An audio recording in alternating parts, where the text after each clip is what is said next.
Betting on sports can be hard, but hiring Morgan & Morgan is easy. Morgan & Morgan is America's largest injury firm. They have over 100 offices nationwide and more than 1,000 lawyers. Their fee is free until they win. Find out more information at forthepeople.com/bestbets or dial #law, that is #529 from your cell phone, and that is FOR, thepeople.com/bestbets. This is a paid advertisement. A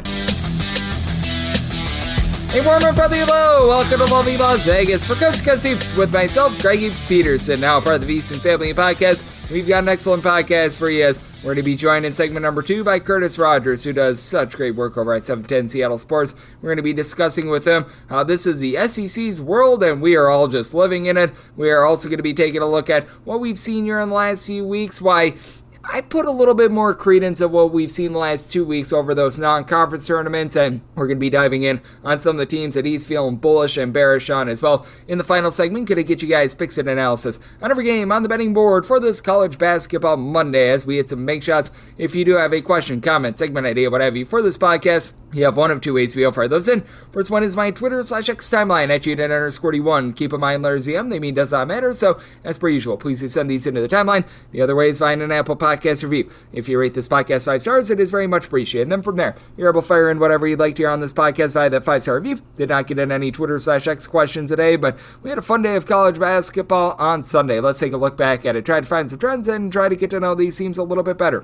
Games from yesterday is Greg buzzing about. Here is the rowdy recap. Not really a lot of ranked teams in action on Sunday. Both were laying big numbers, and both weren't able to cover those Mondo numbers. Iowa State has actually been a good over team thus far this season, but held down Omaha, just were unable to cover 35.5, 83-51. Iowa State gets a pretty convincing win as for Omaha, they go 6 of 23 from three-point range, while Iowa State, they go 6 of 20 from three-point range, but they had all their starters aside from Deshaun Jackson, one of their main big men, be able to give them double figures, and they were able to get a nice, easy win there. And then for Oregon, they get the job done, but they're not able to quite cover against Stephen F. Austin as right around about 21.5 or so point underdogs, 79-61 the final, as Stephen F. Austin has been one of your better teams, the under, thus far this season, so a rare over for them. They have only played 2 overs thus far this season, and for Stephen F. Austin, 3 of 20 from three-point range. This team has been a disaster on offense. They had 22 turnovers in this game, but Oregon, they themselves had 19 turnovers, so very sloppy game with Brandon Angel being able to supply the team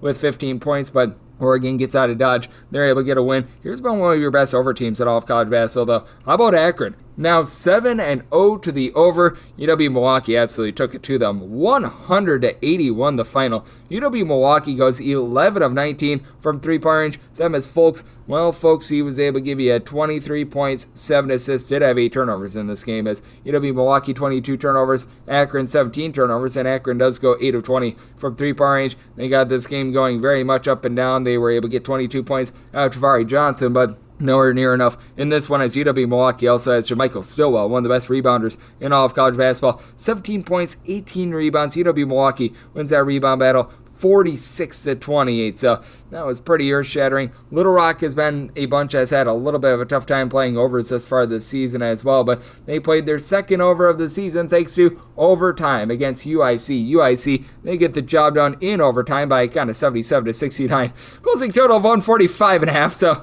if you had the under in this game, I really do feel for you, as for this UIC team, they only go 6 of 28 from three-point range. They do commit 18 turnovers to Little Rock's 13, but they won the battle on the glass, 48-34, with being able to get a double-double, 15 points and rebounds out of Sasa Sani to be able to lead the way, and Modestas Concreras down low. He was able to give the team 13 boards, as well as for this Little Rock team. They did get 25 points out of Jonathan Lawson. They're still awaiting KK Robinson, their top scorer from the season ago, to return, but they were able to get the job done. UIC was in that one, and Colgate, it's been a rough year for them, but they are able to get a win over Vermont by kind of 65-60, and for Vermont, this has been a very much a less than savory team against the spread. Right now, 2-10 against the spread, and for Colgate, you had Nikolai Louis Jacques, who was able to supply the team with 17 points, just a slow bleeder of a game in this one, as for Vermont, they go 7 of 23 from three-point range and 15 turnovers. This is just not Vermont basketballs.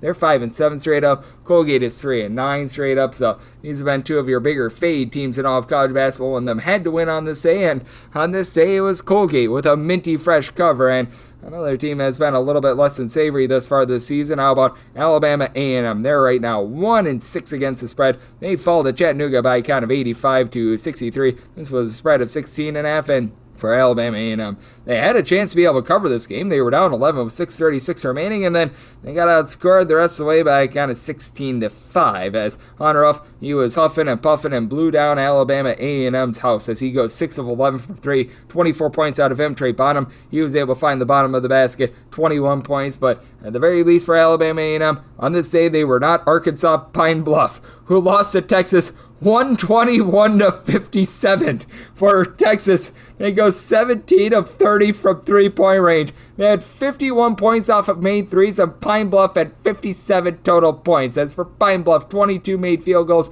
but 22 turnovers, and for Texas, they had 8 different guys be able to hang double figures in this one. Off the bench, Julian Larry had 11 points and 13 assists. Just an absolute dynamo performance out of them. For Virginia Tech, it's been a little bit less than savory for them this season. They are able to get the job done in terms of an outright win against Navy, but no cover. They're now 3-8 against the spread. Navy holds in there 80-72, as this was a line that closed in a lot of places, right in that neighborhood of double figures. I was able to get it at 14 personally, and for Virginia Tech, they do go 10 of 18 from three-point range.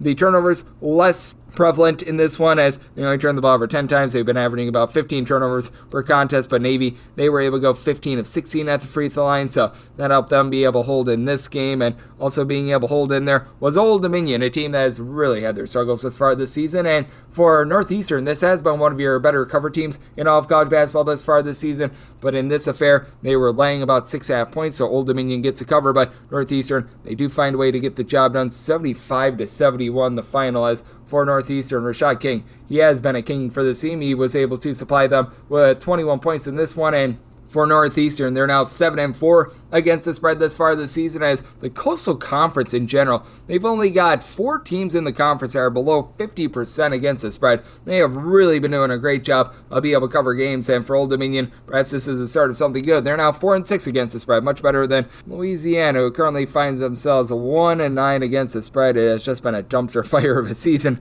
for them. Fortunately, they had no opportunity to be able to lose on Sunday, but this team had the opportunity to lose on Sunday, and boy did they. New Orleans completely blown out by Iowa, 104-57. Game stays under because New Orleans goes 4 of 24 from three-point range and committed 15 turnovers in this game. But for Iowa, 14 of 29 from 3. They shoot 63% from the floor. Owen Freeman, 22 points. Peyton Sanford, 15 points. And heck, you had Bryce Sanford off the bench be able to give the team double figures. So for Iowa, just an absolute masterclass in offense in this one. And meet for the Roadrunners. They played North Dakota twice in 3 days. They didn't cover the first game, but they were able to get the straight-up win at home. And then on the road, they get the job done 95-85. So that was just a complete blistering performance there. And for the ACC, you have not had a lot of teams be able to cover many games this season. And for the ACC on Sunday, less than savory against the spread for them. Boston College does get the outright win against Stonehill, but 73-69, Stonehill is able to get the cover. And for Stonehill, by the way,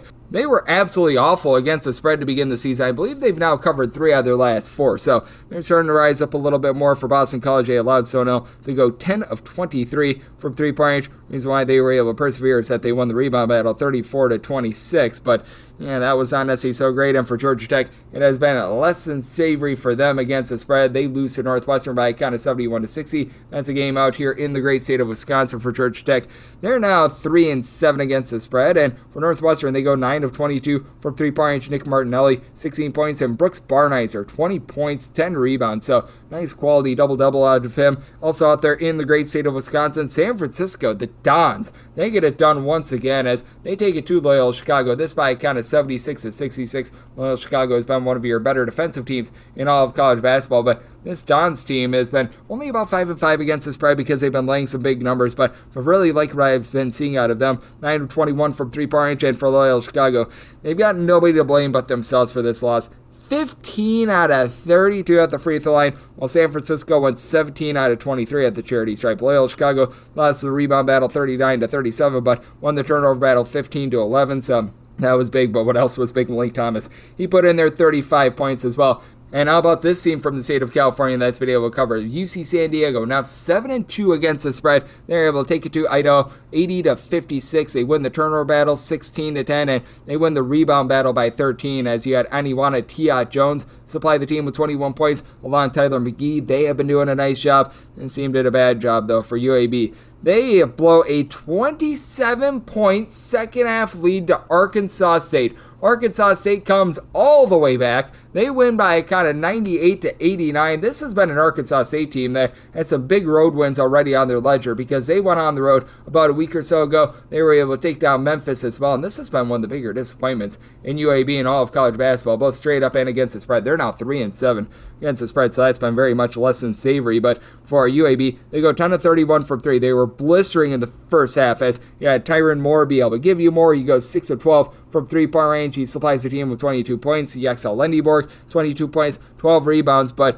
how about Darren Todd? The Todd father delivers 31 points. They made him an offer that he couldn't refuse as the bench had 0 points for Arkansas State in this game. All 98 points came from the starters in this one, with Isaiah Nelson and Rashad Marshall combining for 27 rebounds. Arkansas State wins that rebound battle 53-41. Just a complete and utter upchucking there, and this has been an upchucking thus far this season. Expected quite a bit more from the St. Louis Billikens, but that has not been happening for them thus far. They lose to Illinois State, this by a count of 81-77, and it just feels like this is a little bit of a rudderless bunch with St. Louis because you've still been able to get good production out of Robbie Avila. He had 28 points, 5 rebounds in this game, but he's been turning the ball over a little bit more this season. For St. Louis, they have been one of your more poor against the spread record teams. As a matter of fact, they're 1-8 against the spread. That's one of the worst records in all of college basketball. I believe only Louisiana has worse against the spread record, by the way. Illinois State now 7-2 against the spread as they were headlined by the 27 points of Chase Walker in this one, throws in their 8 rebounds, and Johnny Kinzinger. He's able to supply the team with 20 points. Illinois State, they go 8 of 17 from 3-point range, and this has been one of your more poor against the spread teams as well. That would be Cal State Fullerton, but on this day they get the job done against Denver by a count of 74-59. Right when you're in on Denver, they let you down, and Donovan O'Day off the bench. Oh, did he have a day? 21 points, 8 rebounds, 9 of 10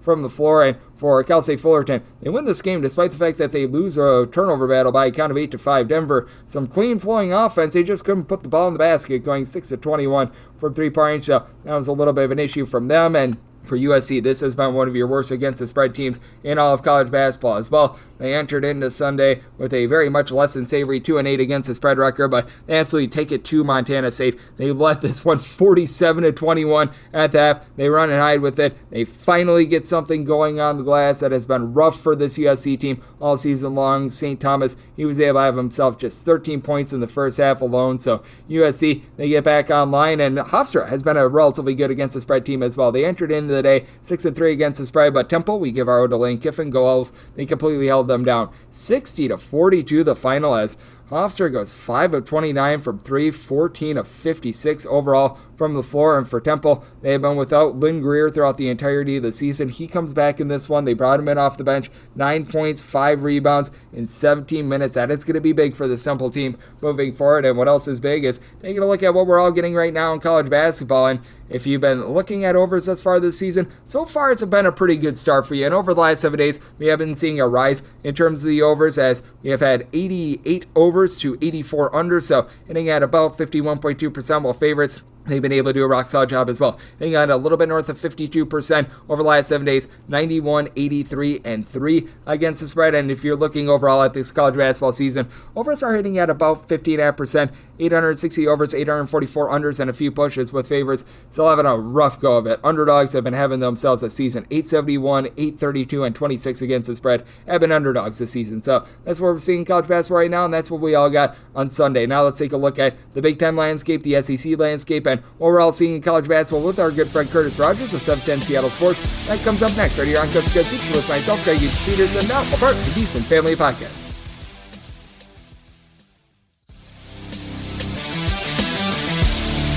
We're back here in lovely Las Vegas for Coach Good Seats with myself, Greg Peterson, now part of the Decent Family Podcast. Always great to be joined by this man as we've got Curtis Rogers aboard. He does such amazing work over at 710 Seattle Sports. Taking a look at this great game that we all know and love of college basketball. I know that he, much like myself, absolutely loves this game. He takes a look at it from the very start of the year all the way through the off season, all the way into what we're seeing now with conference play now starting up for a lot of these conferences within the next week or two. If you're in the Big Ten, it's already started up, but Curtis, he does an amazing job on so many fronts, including just covering everything out there in the Pacific Northwest area, whether that be the Seattle Seahawks, the Seattle Kraken, what have you. And you're able to follow him on Twitter/X at a kid from Kent all together. And Curtis, always a pleasure, my friend. Thank you. Greg, love hopping on with you. And what a day of college basketball action was yesterday. What a weekend it's been. First Saturday without college football, at least on a large slate. And I know you and I love college football, but college basketball, that's where our love shines through the most. And seeing a full slate of action, it's like, man, this is what every Saturday is going to be like from now until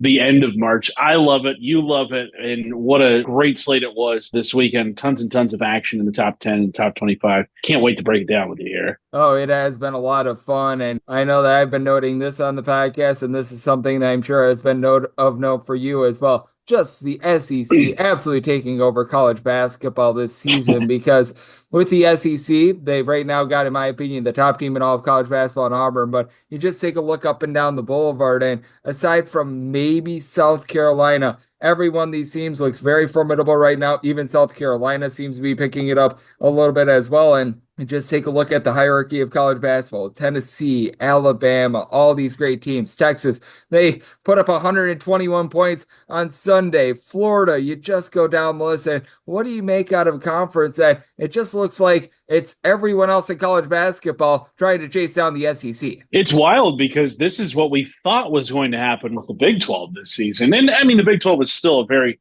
great conference, but yeah, like you mentioned, the SEC absolutely running away with things right now. Early on, we saw their complete dominance over the ACC. And like you mentioned, all those teams, the top 25 rankings, heck, we saw it on Saturday. Tennessee getting the road victory against Illinois. Auburn blowing out Ohio State, not even close there. Kentucky, who I think has played above expectation this season because a lot of people didn't quite know what we were going to expect with Mark Pope taking over for John Calipari, but they've looked the part. They're in the top 5. A neutral site win, basically a road win over Gonzaga, and then beating Louisville at Rupp Arena. So, I mean, the SEC right now, you could make a case for a lot of these teams to be there in the Final Four. I know Alabama was a preseason top 5 team. They picked up a nice win against Creighton over the weekend. Florida's still undefeated, blowing out ASU.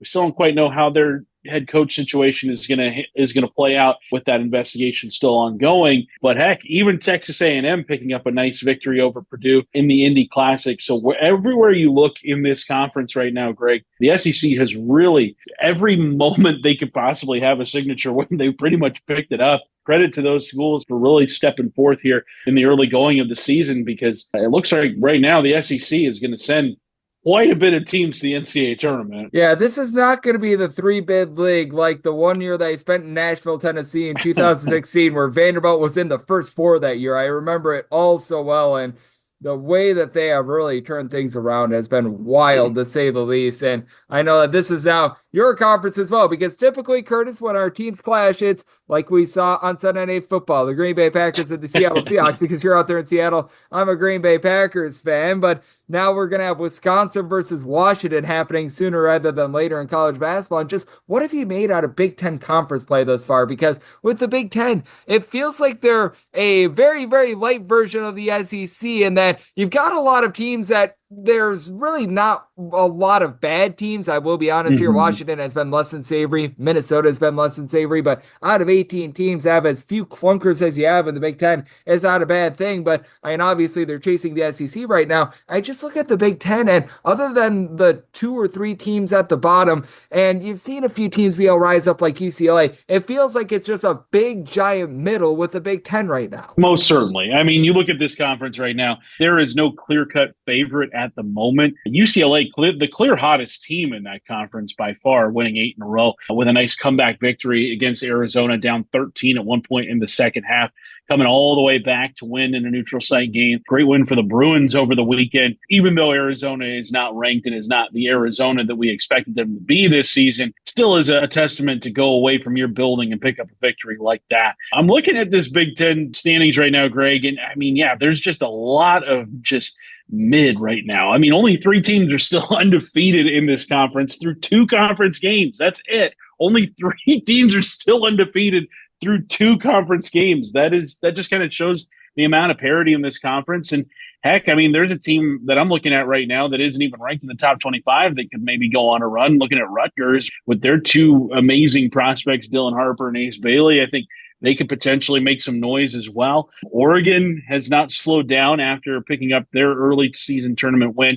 But UCLA right now, I think, is the team that I have my eye on the most out of anybody in that Big Ten conference. I mean, they just entered the top 25 this past week. And I mean, they don't have a ton on their resume right now, but that road win over Oregon, that's a really nice one. Even though Matthew Knight Arena is not exactly the most rocking place in the world right now, to go on the road, pick up a victory like that, especially before the holidays coming up here. And they've got a couple of opportunities here coming up against North Carolina on December 22nd and then Gonzaga on December 28th. UCLA, if they can split maybe that North Carolina Gonzaga double bill there over the holidays, you're looking at a team that could really make some noise in the Big Ten this season. Yep, absolutely. It's going to be a lot of fun what we see out there. Joining me on the show, we do have Curtis Rogers, who does such great work over at 710 Seattle Sports, joining me on Cuss Hoops. And just over the last few weeks, how much more credence do you put in the results that we've been seeing recently with what we saw in the ACC SEC Challenge and what we've been seeing in Big Ten play rather than these non-conference tournaments? Because I take a look at the non-conference tournaments and there is a lot of fun what we get in Feast Week, but I feel like we get a lot of misleading results, like UConn being 8 out of 8 teams with regards to the Maui Invitational. And I'm not sure about you, but as time has run along, for me personally, it's just the hardest things to be able to handicap I've ever seen, because you get a lot of wackadoo results. But I really do think that with regards to these non-conference tournaments, they can be very misleading. And now I think what we've seen over the last 2 weeks is a little bit more of what we can truly expect out of these teams. Very much so. And to your point about non-conference tournaments, I mean, the only other time during the season where we see teams play back to back to back is in the conference tournaments. And those are different because if you lose your opening game, you're not required to play 2 more games after that, where you already know, I cannot win this tournament. What's the point of even continuing on in this tournament? No one wants to play for 5th place. No one wants to play for 3rd place. But that was the situation that UConn found themselves in Maui. I like their bounce back victory against Gonzaga. I am not worried about UConn. I think they will be fine the rest of the way. It's just a really hard mentality to get past when you lose your opener of a tournament like that early on in the season. It reminded me a little bit of Arizona in 2017 entering the battle for Atlantis in the very same scenario. I believe they were number 2 in the country at the time as well. Had DeAndre Ayton on that team. They get swept in the battle for Atlantis, and people are kind of like, oh my God, is this team even good? Well, I mean, they ended up winning the conference that year, and they did get upset by Buffalo in the first round of the NCAA tournament, but it's not like the team was devoid of talent. It's not like this UConn team is completely devoid of talent. I mean, heck, Liam McNeely going for 26 against Gonzaga, a really good Gonzaga team, by the way. Like, let's not shortchange the Zags, even though they've lost a couple in a row for the first time in what seems to be forever. I think this UConn team is going to be fine. I mean, heck, we saw it 2 seasons ago in the month of January where they couldn't pick up a win to save their life, and yet they still ended up cruising to a national championship. Teams go through slides and slumps like this all the time. I think it's good for a team to have it this early in the season because you've given yourself enough room to dig out. Yeah, I think that is such a good point. And we see it time and time again. These teams that start off super duper hot, sometimes they cool down, because I think that on top of just the actual record, people need to be taking a look at the strength of schedule, the opponents that are being played as well, which is why I always do like what, for lack of a better term, we go back to the SEC, what they've done, because it feels like the SEC stands a few teams. They always stack up that non-conference schedule. We see it year in and year out with Alabama. And do you think that perhaps we might see a few more teams take note of this? Because in my opinion, we've just seen better and more competitive non-conference games involving power conference versus power conference teams than ever before. And I think that's, for one, good for college basketball, and 2, good for these teams looking to try to be able to test themselves going into what they're going to be getting in conference play into March. Yeah, and I really like how the selection committee has rewarded teams that challenge themselves in the non-conference rather than teams that are just scheduling cupcakes and the sisters of the poor, where it's like, okay, if you enter the NCAA tournament a 30-win team, but none of those wins come against teams in the top 100, I mean, you're going to get a double-digit seed. You're probably going to be an 11, 12, 13, 14 seed, what have you.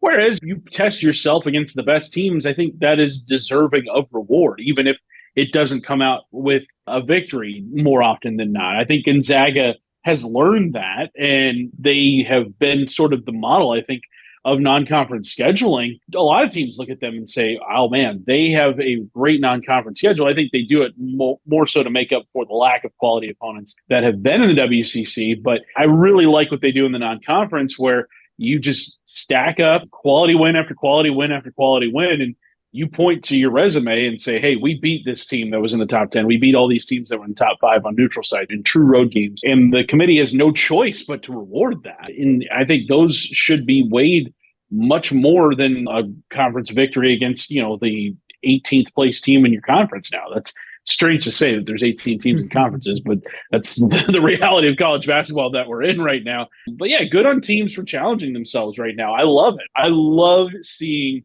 meaningful regular season college basketball. I know a lot of talk around the NBA right now is like, how can we make the regular season all the more meaningful? You don't have to worry about that in college basketball right now. Every game matters. I mean, there has not been a single, Saturday that I have, been like, oh, well, there's something else on. No, there has been quality action pretty much every single week in college basketball to start the season here. I think it's great for the sport. And I know a lot of people like to throw dirt on college basketball, especially with guys, going to Europe, going to the G League, what have you. But no, like college basketball is in a very great place. And I think a good portion of that is, especially this time of year, is teams willing to challenge themselves, teams willing to put their neck out like this, schedule quality opponents. I love it. I love it. And I hope the teams continue to do it. Yep, I am right there with you, as we do have Curtis Rogers, who does such great work over at 710 Seattle Sports, joining me right here on Coast to Coast Hoops. And in terms of what we have been seeing in non-conference play, who have been a few teams that have really been impressing you, and who are a few teams that you're taking note of right now? Because it has been a very interesting slate thus far, and there's been a lot of surprises, some to the positive, some to the negative, obviously, but who are just a few teams that are standing out to you right now? Well, teams that are standing out to me right now, I really like Cincinnati's win over Xavier. Xavier is a good ball club, and I think the Bearcats and Wes Miller picking up that win in the Crosstown Classic, I mean, that is going to be a nice spot for them to build off of, especially because Cincinnati has not been successful in that rivalry for quite a while now. I believe it was going on 5 years before they had last won a game against Xavier. So good to see them pick up that victory. A team on the opposite side of the spectrum, Greg, I'm not going to have to go very far. It's going to be my alma mater, the Arizona Wildcats, 4-5 right now in conference play. I don't know if any of us saw that happening.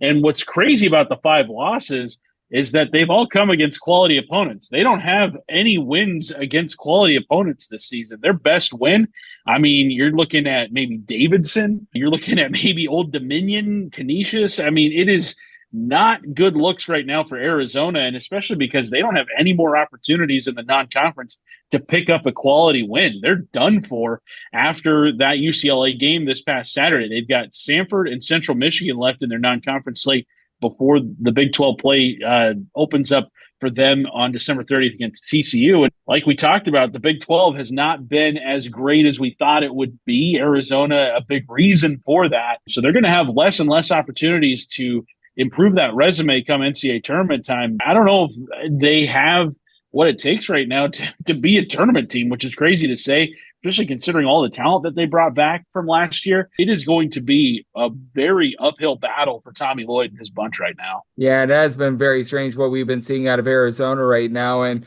it has been a Big 12 that in general, we've been seeing really the best of it and the worst of it for them as well. And do you feel like maybe it's been a little bit disappointing what we've seen out of the Big 12? Because we did see Houston lose 3 games in the month of November, albeit they weren't losing against bad teams or anything like that. But I just take a look at the hierarchy of college basketball, and perhaps maybe it's just me, but I expected a little bit more out of the Big 12, with also throwing in there the fact that Kansas, they certainly have been taking care of business. Right, and Iowa State as well, Yes. Them being in the top 5 too. They've held up their end of the bargain. I think West Virginia has been a team that's been more impressive this season, getting, Tucker DeVries, Darian DeVries. I mean, they led Drake to the NCAA tournament last year. It looks like they could potentially be doing that in Morgantown this year. But, I mean, this Big 12 right now is not what we had anticipated it being. Baylor's another team that has kind of not lived up to expectation either. I think right now in the Big 12, if I had to put any money down on a favorite coming out of this thing, I think it would be Iowa State, simply based off of how good they have looked this season. They have looked the part. But right now, I mean, yeah, Kansas still in the top 10, but they have had a pair of losses that were a little bit of surprises as well. I just don't see it from a lesser team like ASU or BYU or Colorado. I know those three schools, all three of them new to the Big 12, still, 8-2 to start the season, but I don't see it from them right now. But I think right now, if Arizona doesn't get into shape, they're going to have a really tough go of it the rest of the season, even though the Big 12 appears to be falling a little bit short of expectation, at least from the preseason. Yeah, it certainly has been interesting to see what we've been getting out of the Big 12 thus far as well. And I do think that we're going to be in for a lot of fun moving forward. And over the next few days, we are going to be finally starting to get some good college basketball. After last week, it was finals week, so we had a lot of off days out there. And on Tuesday, we are certainly going to be seeing it with Duke, Tennessee, a lot of those teams being back in action as well. And just, is there a team in general that when you take a look at them, maybe they've fallen short of expectations, but you expect them to rise up? Because I know that you were talking about Rutgers with their freshmen, them being a team they could be seeing a little bit more from. Is there another team or two that you just take a look at the landscape of college basketball? Maybe they haven't been able to get things going yet, but you think that they'll ascend as the season goes along? Yeah, I think I'm not out on North Carolina, especially based off of the quality of opponent that they've lost to as well. Kind of in a similar situation with Arizona, but they have better wins outside of their four losses, especially that win against Dayton. Dayton getting a nice win against Marquette this weekend. That's going to improve North Carolina's resume. They have a huge opportunity on Tuesday, like you said, going up against Florida. They've got a big game Saturday, December 22nd against UCLA. 2 opportunities for them before ACC play opens up. I'm not out on North Carolina yet. I think they have got the ability to go on a run here, and especially in the ACC where it is wide open. There is nobody right now running away with it. Duke obviously has a lot of talent. They're in the top 5 for sure. But outside of them, it could be had. It could absolutely be had in the ACC. So I'm not out on the Tar Heels just yet. I think they've got a good chance to get back into the hunt here in the ACC. I think so as well. And we've always got ourselves a lot of intrigue when we've got great guests on this podcast, much like you, Curtis. Curtis, you do such amazing work taking a look at this wonderful game that we all know and love of college basketball. You're hard at work taking a look at a little bit of everything in a new conference this year for watching it as we laid out a little bit before. So let the good people at home know it's all on tap for you and how people are able to follow along on social media and other platforms. Yeah, we've got a lot going on here up in the great Northwest. We've got tons of Huskies and Cougs reaction. I mean, the Huskies have a big slate of games coming up over the next week or so. Washington State on the 18th, Seattle U on the 23rd. A lot of great in-state rivalries going on, always talking Zags. It's going to be a lot of fun here in the college basketball season. And then also, we'll have plenty of reaction to Greg's Packers against my Seahawks for sure as well. I wish you the best except for tonight. But outside of that, love getting to talk this great game of college basketball with you. And I look forward to the next time we do it. Absolutely. It is always great to be able to get Curtis aboard. He does such an amazing job taking a look at this great game that we all know and love of college basketball, and always lends great insights, much like he did today. So big thanks to Curtis for joining me on Cusco Soups, now part of the VSiN family of podcasts. And coming up next, it is that time of the podcast to give you picks and analysis on every game on the betting board for this college basketball Monday as we hit some bank shots.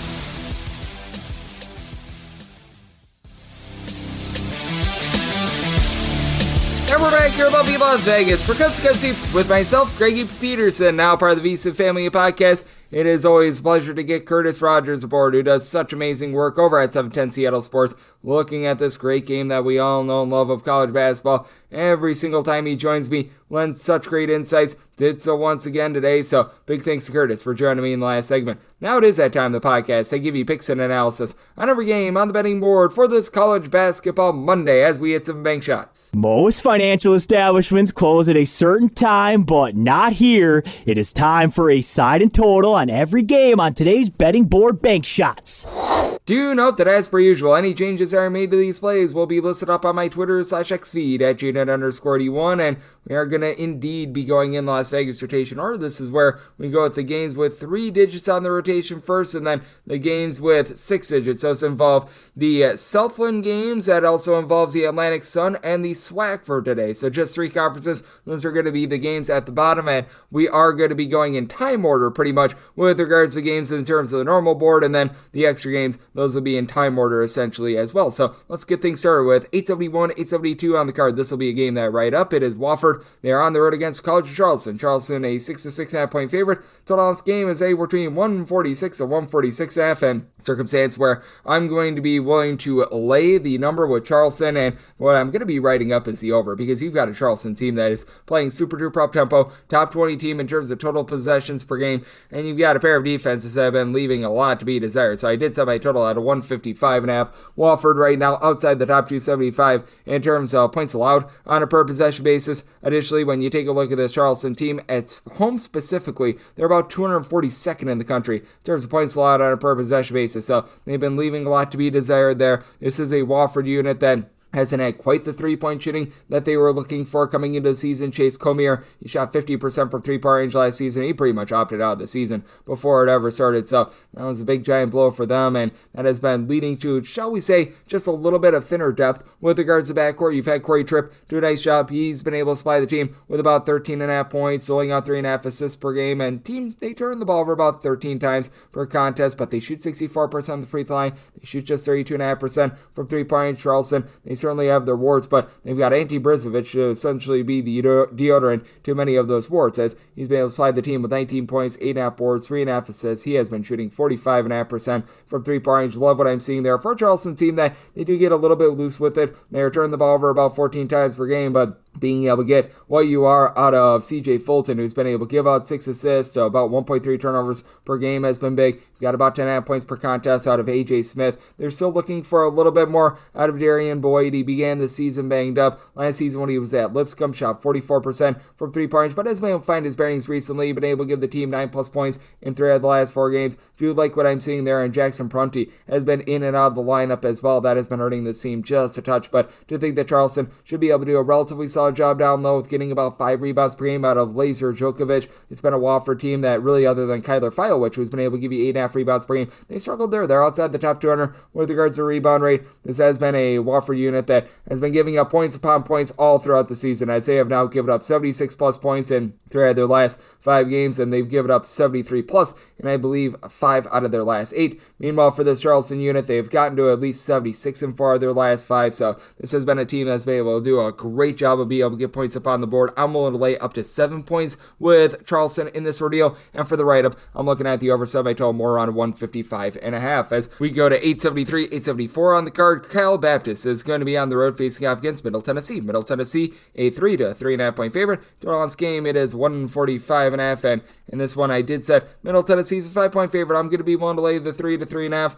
Having to travel through multiple time zones for Cal Baptist, I think is going to be rough for them, and I like what I'm seeing out of Cal Baptist as far this season. They've been playing a little bit more up-tempo, which is big, because I feel like they've been playing too slowly over the last few seasons with some of the guys that they've had, like the Armstrong brothers. I felt like they were held back a little bit by this offense, and now they're letting Dominique Daniels, as the kids would say, cook a little bit more. 21.5 points. He's only been able to shoot about 27% from three-point range, but Kendall Coleman and his versatility. Guy stands right around 6'7" or so, 14 points, 8 boards. He's currently shooting 53.5% from three-point range, which is big because you've had AJ Braun also be able to give you a little bit from the outside. He's throwing in there about 9 points, 4.5 rebounds per game. Javante Johnson has been able to shoot 40% from three-point range. It's a little bit of a top-heavy team. You could use a little bit more from guys like Brantley Stevenson and company, but overall, I do like what I'm seeing out of that starting 5. That said, this is also a Cal Baptist team that has been a complete departure with what they've been able to do in terms of their perimeter defense. They are allowing opponents to shoot north of 38% from three-point range. That is a bottom 30 mark in all of college basketball. And for Middle Tennessee, they're always a pretty rock-solid team in generating turnovers. Haven't seen as much of that thus far this season, but they've been able to lock you down from three-point range. Or a top 10 team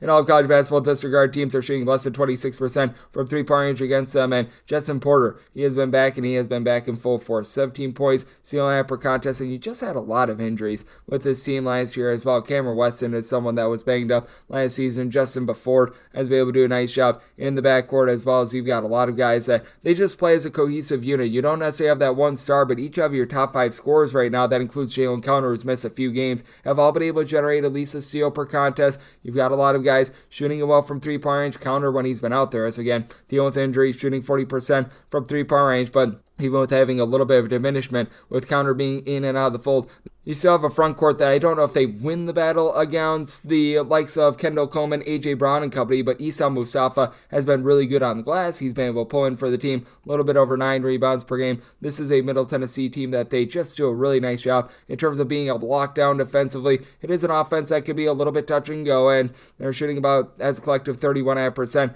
from three-point range, but I do think that for Middle Tennessee, they're going to be able to stay disciplined in this one. I do think that the travel spot is going to be difficult for a Cal Baptist team that is starting to see a little bit of a departure with regards to their defensive effort as well. That's been one of the drawbacks of them going a little bit more up-tempo, but I do think that Middle Tennessee going to be able to lock down from three-point range. That's going to be able to keep this total under, as I did set my total at 143, so I am going to be in on the 145 to 145.5 under. I do think that Middle Tennessee does a great job with their ball pressure. I'm willing to lay up to 4.5 with Middle Tennessee. 875, 876 is another game that'll right up, as Grand Canyon is going to be on the road against Louisiana Tech. Louisiana Tech between a pick'em to a 1-point underdog. This game is 146 to 146.5, and with Louisiana Tech, I feel like they should be a 2-point favorite in this spot, so I'm going to be taking them as a pick'em / a money line underdog with Louisiana Tech. Their defense hasn't been quite what it has been in past years. They're outside the top 100 in terms of points allowed on a per possession basis, but you also have a Grand Canyon team that's outside the top 145 in terms of points allowed on a per possession basis, and for this Grand Canyon team, they're just not really doing the little things to allow you to win college basketball games, which is an issue. Tyron Grant Foster has still been able to supply the team with 15 plus points per contest, but he was banged up to begin the season, hasn't necessarily looked like the same guy that he was a season ago, so that has been a little bit striking to see. This is also a Grand Canyon team that is very reliant upon getting to the free throw line. They're 16th in terms of percentage of their points that come from made free throws. 24.9% of their points come from made free throws. Louisiana Tech, they're committing the third fewest fouls per possession at home of any team in all of college basketball, so this is a very good disciplined team that has a guy in Sean Newman who's been one of the best facilitators in all of college basketball. He's been able to dole out a little bit over 8 assists per game. I love what I'm seeing out of Amari Abraham, a guy that was over at Ole Miss a few seasons ago. He's playing the team with 13.5 points, shooting north of 40% from three-point range. And then you've got the Bacho man, Daniel Bacho, nearly 3 blocks, 6.5 rebounds, 19.5 points per game. He has stretched himself out to be able to pop some threes. He's 1 of 2 from three-point range this year, so do like to see that. But I mean, the overall just depth of this team, it's starting to come out a little bit more with someone like a Devin Ree, who's able to give you some off-the-ball scoring, shooting 48% from three-point range. You've been able to get about 9.5 or so points per contest, along with a steal per game out of Al Green as well. And I do think that for Grand Canyon, even though you've been able to have a few guys be able to step up. Ray Harrison has been able to give you an assist to turnover ratio of 2. You've had Jacoby Coles come on over from TCU, 15 points per contest. This has been a little bit of a top-heavy team that hasn't necessarily gotten what you were thinking you would out of someone like Mekhi Williams. Williams last year was shooting 45.5% from 3 when he was over at UT Arlington. In his new role, he's shooting like 25% from distance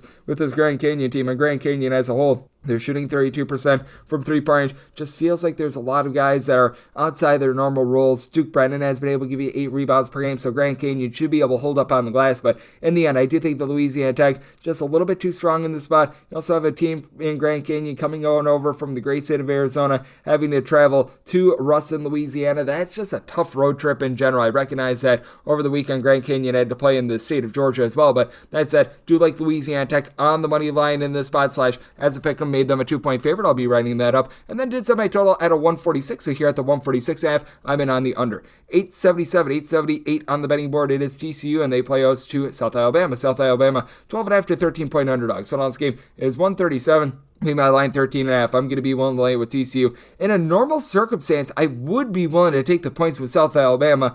Problem for South Alabama is that they had to play East Texas A&M in an early A&M barn burner yesterday, so that means that they are in a back-to-back spot, and that's not great. What else is not great is what we're currently seeing out of TCU on the injury front, as it appears as though they're going to be without a few guys for the rest of the season, mainly Frankie Collins, who, I mean, he was a heart and soul piece in the backcourt, giving you 4.5 boards, 4.5 assists, leading scorer with 11 points per game, albeit he was only shooting 26% from three-point range, but top 10 player in terms of steals per game, generated a season ago, so I did set my total at 137.5. Even though you lose your top scorer for TCU, he was also a good plus defender as well. So honestly, I don't think that that's going to change totals as much as a lot of people would indicate. I still do think that TCU going to be able to win the battle on the board. So you've got Ernest Uday be able to give you 9 points, 8 rebounds per game. Now he's been someone that's been dealing with a little bit of injury as well, but has been out there the last few games, so I'm thinking that he should be all good to go in this one. I do think that now the onus is going to fall on Noah Reynolds to really run this offense. He's given the team 3.5 assists per game. Last year at UW Green Bay, he was a 20-point per game scorer. They're going to need him to go into a little bit more inferno mode and try to get some open looks for Brock Wenzel. He's been able to shoot 45.5% from three-point range. Meanwhile, with the South Alabama team, they've honestly been relatively rock solid this year. Miles Corey entering into the day yesterday, averaging about 18.5 points, 4.5 assists per game. And for South Alabama, they do stay disciplined. Going into that East Texas A&M game yesterday, turning the ball over only about 9.5 times per game. So I love what I've been seeing on that front. That said, this is also a South Alabama team that it's not like they're necessarily amazing on the glass. They do lose a rebound battle to East Texas A&M. Yesterday, you do have a guy with the last name Broom who is cleaning it up, not Gianni Broom, but Johnny Broom, who's been able to give you about 6.5 points. He's throwing in there about 6 boards per contest as well. So he's done a rock solid job there. Barry Dunning has been able to give you a few rebounds. He's throwing in there about 11, 12 points per game as well, but I do think that for TCU, they're going to have guys step up around Frankie Collins. I think that Uday is going to be able to really control things down low. That allowed TCU to get the job done against a South Alabama team that, even though their metrics are very nice, they're coming off of a back-to-back spot, and I think that that's really going to be taking it out of them. This for a South Alabama team that they've been able to get to at least 72 points in now 5 out of their last 6 games. So I do think that this is going to be a bit of a higher scoring game. Set my total 137.5. Here at the 137, I'm in on the over, and I'm willing to lay up to 13 with TCU. 879, 880 on the betting board. It is Northern Iowa, and they're going to be playing against Montana. Montana is an 8 to an 8.5 point underdog. Your total on this game, you're going to be finding this in between a 144.5 to a 145, and in this one, I did set Montana as an underdog of 6 points, so I'm going to be willing to take the 8 to 8.5, and I'll be writing this one up as well, because I do think that with this Montana team and the way that they guard the arc, this is going to be a tough matchup for Northern Iowa. Their lifeblood is being able to pop it from three-point range. Right now, they're shooting 41.5% from distance. That is a top 8 mark in all of college basketball. Meanwhile, Montana is allowing opponents to shoot just 29.9% from three-point range, albeit they have struggled much more on the road rather than at home, but I do think that there's going to be a little bit of regression in terms of this three-point shooting for Northern Iowa, and it's a Northern Iowa team that's 353rd in all of college basketball in terms of percentage of their missed shots that they reel in as an offensive rebound. So if they start missing these threes, they have no way of being able to get second and third chances. I do like what Titan Anderson has been able to bring to the table for this team, as he's supplying 13 points, 2.5 assists, 6 boards.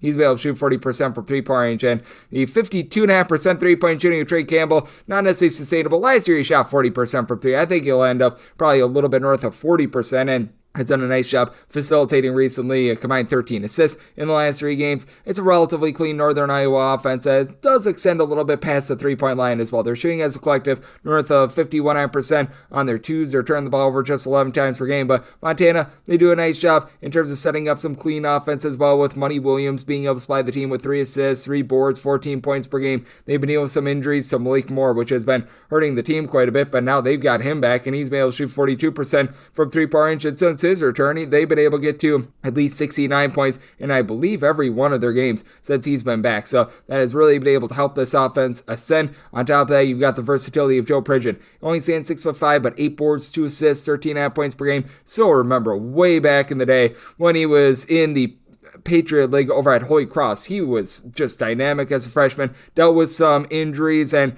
from there he just was never able to really get fully healthy until this season. And I do expect a little bit of upside here from Austin Patterson as well. Guy that throughout his career has been about a 40% three-point shooter. This season shooting just 33% from distance, but do think that he's going to be able to go northward on that as well. It's a Montana team that has done a nice job with regards to guard play. Do need to clean up the 12.5 turnovers per game, but this is not another Iowa team that necessarily does a lot of pickpocketing. I do think that we see a bit of three-point shooting regression in this one from Northern Iowa. So I'm going to be willing to write up the points with Montana, as I did set them as a 6-point underdog. And with regards to total, I did set my total at a 142. So here at the 145, you got a Northern Iowa team, by the way. Outside the top 320 in terms of total possessions per game, so do expect to slow down in on the under, and we'll take those points with Montana as we go 881, 882 on the card. Or Roberts is going to be on the road against Texas Tech. Another game that I'll write up as Texas Tech, a 26 to 26.5 16.5-point favorite. Totals between 146.5 to a 147, and I'm writing up the over at semi-total 153.5. Have a Texas Tech team that's in the top 8 in all of college basketball in terms of points scored on a per possession basis, and I think that with the injury to JT Toppin, where this impacts them more is on the defensive side of things rather than the offensive side of things, as he has been out for the entirety of the month of December. Would not be doubting if they hold him out once again here, try to get him back fully healthy for conference play, and it has been a little bit of a banged up team. They dealt with Elijah Hawkins being out of the fold for a little bit, but he's been able to find his sea legs in this offense. He's been able to dole out 5+ assists in 3 of the last 4 games. Did have 6 turnovers in that loss against Texas A&M. Let's call it what it is. This is an Oral Roberts team that is not playing good defense. Right now they are outside the top 340 in terms of points allowed on a per possession basis. Not a bad offense, as Isaac McBride, not quite the 19 points per game that he had last season, but shooting 35.5% from 3, 16 points per contest. Sam Eljiki is able to give you a little bit of something down low. Comes in from Cal and Rice, 13.5 points, 6.5 boards, and at 6'7", shooting 38% from 3. If you include their games against non-D1 teams, they're shooting 36.5% from 3. Against just D1 teams, closer to about 33.5% from the outside. You've gotten about 10 points per contest out of Darius Robinson as well. He's been able to help out, but this Oral Roberts team has just been getting gashed time and time again with regards to their defense. This is a bunch that they have not held a Division I team to below 70 points, I believe, all season long. So it has been a slog for them. Meanwhile, you've got a Texas Tech team that, they struggle with their offense a little bit against Texas A&M, but should be able to find a lot of open looks against an Oral Roberts team that's outside the top 300 in terms of opponents' three-point shooting percentage. And Texas Tech, a top 20 team with their three-point shooting. You've got Chance McMillan shooting north of 50% from 3, 15.5 points per contest. The overall versatility that you get from 6'6" do-it-all player Darion Williams has been incredible as well. 6 boards, 5 assists, 16.5 points, shoots in the mid-30s from 3-point range. I do think the Texas Tech going to take it to Oral Roberts. So I do think Oral Roberts finds just enough scoring to be able to hold in there. I set my line at 25.5, so you're at 26+, taking those points with Oral Roberts and writing up the over 883, 884 on the betting board. Air Force, they hit the road. They're facing off against Northern Colorado. Northern Colorado is a favorite of 7 points. Total on scheme is 142.5. I'll be writing up Northern Colorado. I set them as an 11-point favorite for this Air Force team year in and year out. They struggle on the glass, and they've been a little bit better this year. They're just outside the top 200 with regards to their rebound rate, but they're not doing the little things well for this Air Force unit in terms of percentage of missed shots that result in an offensive rebound. They're one of the lesser teams in all of college basketball. They still don't have Bo Becker out there, as he was a 13.5 point per game scorer a season ago. Was out there for like 5 minutes in that game against North Alabama and has not been seen ever since then. So it's had to be Ethan Taylor doing it all. He's given the team 17 points, 6.5 boards, shooting 43% from 3. And it's Northern Colorado team that's outside the top 275 in terms of points allowed on a per possession basis. But they're a top 20 team in terms of points scored per possession at home. Isaiah Hawthorne along with Langston Reynolds. These two guys are supplying north of 34 points, 11 rebounds per game, generating north of 3 steals per contest. And then you've got a do-it-all guy in John Riley that I really like. Comes in from Sam I am for 9 points, 5.5 boards, a steal, 5 assists per game, shooting in the mid-30s from 3-point range. Northern Colorado plays quite a bit up-tempo, but they only turn the ball over about 10.5 times per game. Air Force, they're traditionally a team that's outside the top 300 in terms of total possessions per game. We're seeing that on full display once again, and for this Air Force team, they just haven't been able to generate a lot of offense in general. 61 points or fewer in 3 of their last 4 games. Now you've got a Northern Colorado team that in their last 4 games against Division I teams have given up at least 82 points in every one of them as well, so a little bit of a situation of something's got to give. Air Force has been able to get a little bit more out of size, but you just need to get more than 2.3 rebounds per game from a true 7-footer, Wesley Chalowski, who's been able to give you 10.5 points per game. He's able to stretch the floor, but again, 2.5 rebounds per game. Come on, let's get a little bit more there, and it's a Air Force team that doesn't necessarily have a ton of depth, as they're going to be reliant upon Jeffrey Mills, who's been able to give you about 4 boards, 4 assists, 8.5 points per game to step up. I just don't think that that's going to happen out here in Greeley, Colorado, so I'm writing up Northern Colorado. I'm willing to lay the number. And with regards to this total, it's a situation of something's got to give. I did set my total at a 137, so I'm going to be in on the under. Just don't think that Air Force does their part with this total, as we go to 885, 886 on the betting board. It is Tarleton St. They're on the road against UTEP. UTEP is a favorite of 16 points total on scheme. It is 132, and this is another game that I'll write up. I set UTEP as a 21.5 point favorite. I'm willing to lay the number. This is just a terrible matchup for Tarleton St. Tarleton St, out of 364 D1 teams, they are 364th in terms of taking care of the ball. On the road, they're turning the ball over on north of 29.5% of possessions. UTEP, a top 4 team in the country in terms of turnovers forced on a per possession basis, with having 13.5 points, 3 assists, nearly 3 steals per game out of Corey Camper, and it's a UTEP team that's much improved with their 3-point shooting. For last few years. UTEP has been one of the lesser teams in all of college basketball with regards to bombing it from three-point range. If you include their stats against non-D1 teams shooting north of 40% from three-point range, against just Division I teams north of 38.5% from three-point range. Otis Frazier has been able to throw in their 4.5 boards, 3 assists, 13 points per game. UTEP, a top 30 team now with regards to their three-point shooting percentage. They don't have a ton down low. Kevin Kalu is right now leading the way with about 5 rebounds per game, but it's not like this Tarleton St team is doing a lot down low either. Christian Pekka has been able to give you 8 points, 5.5 rebounds per game, so he's been able to give you a little bit of something. I know that he was dealing with a bit of injury when it came to the non-conference tournament out there in the Bahamas. Has been able to come back. He's given the team 17 rebounds in the last 2 games, but just have no facilitation with this Tarleton St team. And what has been really hurting this Tarleton St team is that they thought they were going to be getting some guys in the transfer portal that just have not hit the floor for them. Like DeTwan Grimes was someone that was coming in from Baylor. He has not seen the floor thus far this season. I have no idea what's happening with Freddie Hicks, but he's their top scorer 2 seasons ago, was over at Arkansas State. He decided that he was going to transfer back to Tarleton State. He has not seen the floor at all. So Izzy Mills, with his 2 assists and 7 points per game, is right now the main facilitator for this team, and he just should not be the main facilitator on a team. So I think that UTEP is going to be able to generate a bunch of turnovers. This is a Tarleton State team that just has not been able to find their bearings with regards to their offense. Sans that game against Indiana State, where they were able to put up, to their credit, 71 points in that game. They have not been able to break the, I believe, 61-point plateau in any of the other games thus far this season for UTEP. They were able to hang in there against Louisville. This has been a team that's been much improved with the three-point shooting, and I think that this is a terrible matchup for Tarleton. I'm willing to lay up to 21 with UTEP, so going to be willing to lay that number. I do think that UTEP is able to turn that defense into offense at my total 133.5. It's also in on the over. This is the last game on the normal Las Vegas betting board before we hit the extra games. 887, 888. Southern Utah is on the road against New Mexico State. New Mexico State, a 5.5-point favorite. Total on this game is 147 to 147.5, and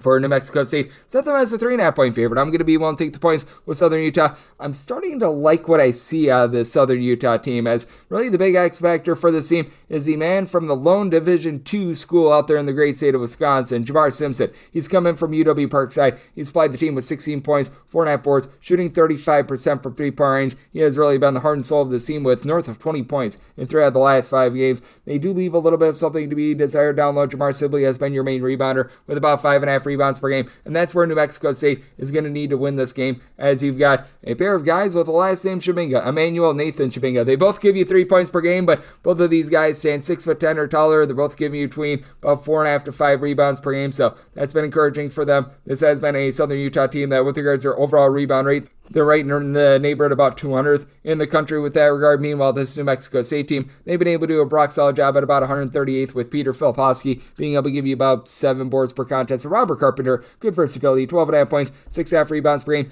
Here's the issue that you've got with New Mexico State, though. They are turning the ball over about 13 times per game, and they're really not generating a lot of turnovers either. And this is a Southern Utah team that they can be pushed a little bit out of sorts with regards to their backcourt. You've got Tavi Jackson, who gives you 3 assists per game, but he also turns the ball over about 3 times per contest as well. For the Southern Utah team, they do turn the ball over themselves about 13.5 times per game. They're not necessarily a team that's going to go out there and is going to generate a whole bunch of turnovers themselves, but with them being right around about 350th in the country, Southern Utah that is, in terms of turnovers per possession, they really need to make the most out of their possessions, and they've been able to do so, with Dominique Ford being able to shoot about 39% from three-point range. Supplies the team with about 13.5 points per game, and additionally, this is a Southern Utah team that should be able to get quite a few opportunities at the free throw line. New Mexico State last year was just completely undisciplined. They were outside the top 350 in terms of fouls committed on a per-play basis, and they've been able to improve a little bit this year, but they're still 360th in terms of personal fouls per defensive play.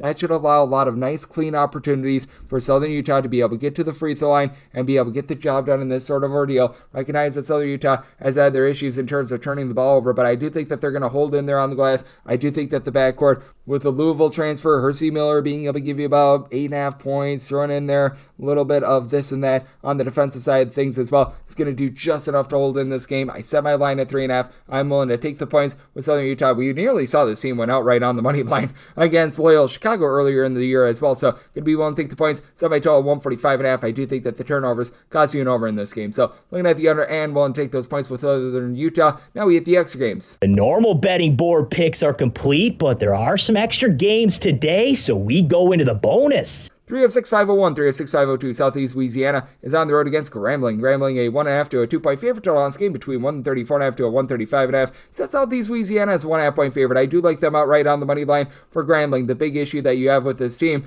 much like I was talking about in that Southern Utah game, turnovers. This has been a unit that has been shooting north of 40% from three-point range, by the way, for Grambling, a top 15 team in all of college basketball. This has come from relatively nowhere. It's not like they were a terrible three-point shooting team last year, but I do have to wonder if the bottom falls out just a little bit in terms of the three-point shooting of them, as right now they're turning the ball over on 22.5% of possessions. That is 356 in all of college basketball. Now, we'll say this about Grambling. First true home game against a D1 team this year, so this has all come on the road, but and right now you've got Antoine Burnett, who's shooting 53.5% from three with 14.5 points per game. Last year he shot closer to about 36% from three-point range. So do you think that that's going to be a little bit of a fall off? And he, along with Kentavious and Dozier, have been able to combine for about 11.5 rebounds per game. Dozier is giving you 11 points, shooting more like 32% from three-point range. What has been an X factor for this team is also bringing in Ernest Ross. Began his career over at NC State, 7.5 points, a block and a half, 4.5 rebounds per game. So he's been rock solid there. But I do think that for Southeast Louisiana, being able to have someone like a Brody Woodbury at 6'11"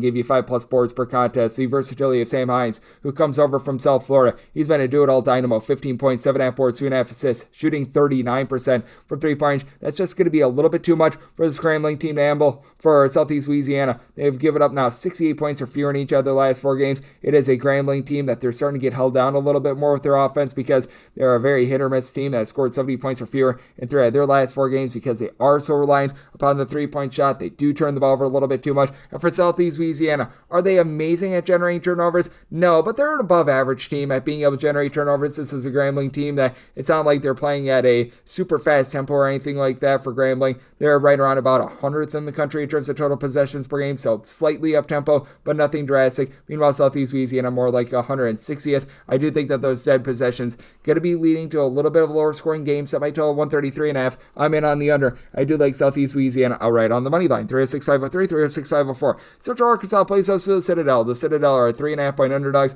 This game between 139.5 to a 140. I made the Citadel a 2-point favorite. I like them outright on the money line. The Citadel coming off of getting completely bludgeoned a few days ago against Campbell. That's not a good sign, but I mean, this is a Central Arkansas team that really doesn't have a lot of redeeming qualities. You do have Elias Cato, who's been able to give you 5+ boards. He's thrown in there 13 points per game, good versatility, and Lane Taylor has been able to supply the team as well with 16.5 points per game. For Central Arkansas, though, they're shooting 27.5% from three-point range. They're outside the top 275 in terms of both points scored and points allowed on a per possession basis. So there's a lot to be desired there. And then with regards to the Citadel unit, they themselves have been one of the worst offenses in all of college basketball in terms of points scored on a per possession basis. They have really slowed things down ever since Ed Conroy took over. And the defense honestly is in the upper half of all of college basketball in terms of points allowed on a per possession basis when they're on the road. So I mean, that's a feather in the cap of the Citadel. They've actually played worse at home rather than on the road. I do think that Sola Adbisi, who comes over from Florida State, he's a 6'6" combo player that's giving you 8.5 points, 7 boards, shooting 38% from three-point range. He's going to be able to go into takeover mode in this game. You've got Brody Fox, who's been able to give you 19 points. He doesn't shoot it well from three-point range, but is giving out about 2.5 assists per game. It's a Citadel unit that sometimes they get a little bit out of sorts, but 12 turnovers per game, not too bad. Now, if you do have some strife with taking the Citadel on the money line, it's because they shoot 60% at the free throw line, which is not tremendous. And then you do have a Central Arkansas team that they shoot more like 70% at the free throw line. I was expecting a little bit more, though, out of Michael Evabrow. He comes down over from Siena last year over at Siena, gave the team like 6.6 boards per contest, only pulling in there about 4.5 rebounds per game. And Obong Etam, he last year was supplying the team with 7 rebounds per game. That's down to about 3.5 rebounds per game. This Central Arkansas team has been getting completely plastered on the glass. That should allow the Citadel to be able to hold in there and get the job done. I did set my total at 142. Central Arkansas, just year in and year out, plays super duper up tempo, and they never play any defense. 304th in the country in terms of points allowed on a per possession basis. So in on the over and in on the Citadel on the money line. And we're going to have things up with 306-505, 306-506. Rice, we give our to Lane Kiffin, go Owls. They play us Alcorn State. Alcorn State, 8-17.5 point underdog to this game. It is 135 to 136. And with Rice, I set them as an 18.5 point favorite. I am going to be willing to lay the 17.5 for Alcorn State. They just have not been able to get really anything going whatsoever. This has been one of the most poultry offenses in all of college basketball, all while being on defense 360th in the country in terms of points allowed on a per possession basis. And this Rice defense has really been able to turn over a new leaf. Rice has never been a good defensive team. They're currently 55th in the country in terms of points allowed on a per possession basis. Now, Rice does need to clean quite a bit up, as this has been a unit that has been well outside the top 200 in terms of points scored on a per possession basis, but I do think that they're going to be able to get a little bit more from their outside shooting, as really the main crux of the issue for the team has been the turnovers. They're turning the ball over about 13.5 times per game, but Trey Bordeaux, 14.5 points, 5.5 boards, 4 assists coming in from USC Upstate. He's been able to shoot 40% from three-point range. Alan Usinovic, he's a 40% three-point shooter that's able to give you 9 points per game. You've been able to have Caden Boom Boom Powell down low, be able to give you about 8 or so rebounds per game, and Alcorn State is just not going to be able to match up with that. Dejai Benoit has been able to give you about 6.5 rebounds per game, but for Alcorn State, this has been one of the worst teams with regards to rebound rate in all of college basketball as well. So if you're looking at unsavory traits, there's another one of them for you. In Alcorn State, it just feels like they go with the flow of whatever their opponent wants to throw at them. They're about 250th in the country in terms of total possessions per game. If their opponent wants to play fast, they'll play fast.